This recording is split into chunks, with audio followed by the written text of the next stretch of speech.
is Ancelia D. Mangiat, Teacher 3 in Pinagkawitan Elementary School. 57 years old, and I'm a product of public school.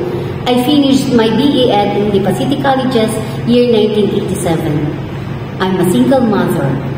33 years of teaching, pero almost 3 years naging substitute din ako. And my salary was 1,764. Buti na lang, sa pagdaan ng panahon ay nadadagdagan. Teaching is not an easy job or work, but it is a vocation. Sabi nga ng teacher ko ng college. There are lots of challenges and struggles. Kapag isang guro ka, dapat marami kang alam.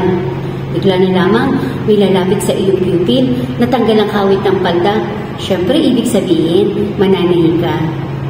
Then, one time, isang pupil ko ay umiiyak. That was lunchtime. I asked him kung ano ang problema. Nakalimutan pala ang kutsara at tinidor.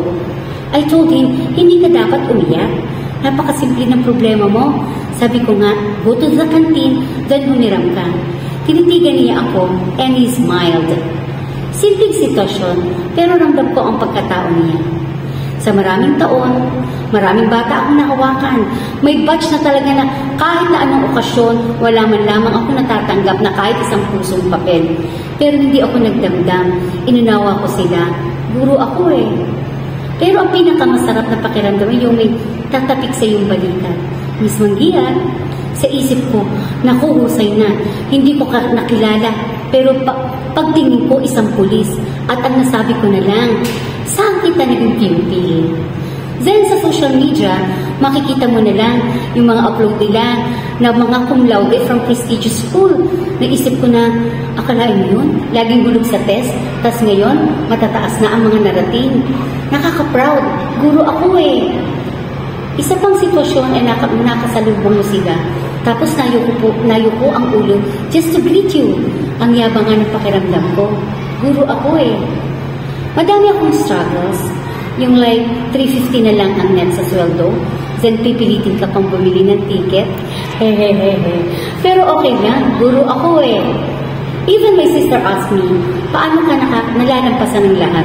Sabi ko, mahal ako ng Diyos. It happened when my mother suffered from breast cancer.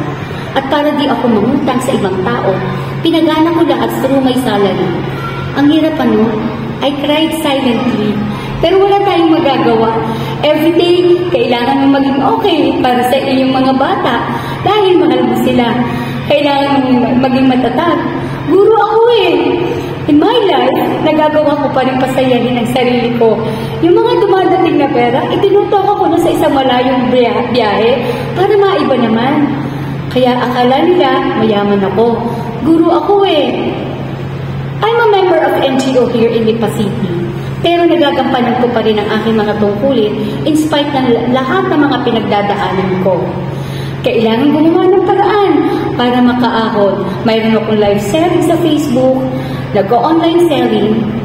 Nakakatuwa, pero may mga taong nagtitiwala sa akin para mapasaya ko, pamasaya ang mga batang Lipeño. Pero hindi ako nag-iisa doon. 12 years na namin ginagawa yon. Sabi ko sa kanila, sa schools na tayo lalapit para alam ng mga teachers kung sino talaga ang tunay na indigent. In our small way, people from social media ipinagkakatiwala sa amin na kahit saglit mapasaya ang mga bata. Pagdating sa school, I am really thankful kasi hindi ako techy sa mga forms. Mababait kasi ang mga kasama ko. Malimit, isinesenda nila ang kanilang mga ginawa para maging pattern ko. Ang sarap sa pakiramdam, hindi sila madamo. We are thankful na umangat ang aming sweldo. Sabi nga nila, nakakaisod-isod. Thank you po sa ating pamahalaan na ginagawa ng paraan na maging maayos kaming mga maguro. Lastly, remember this.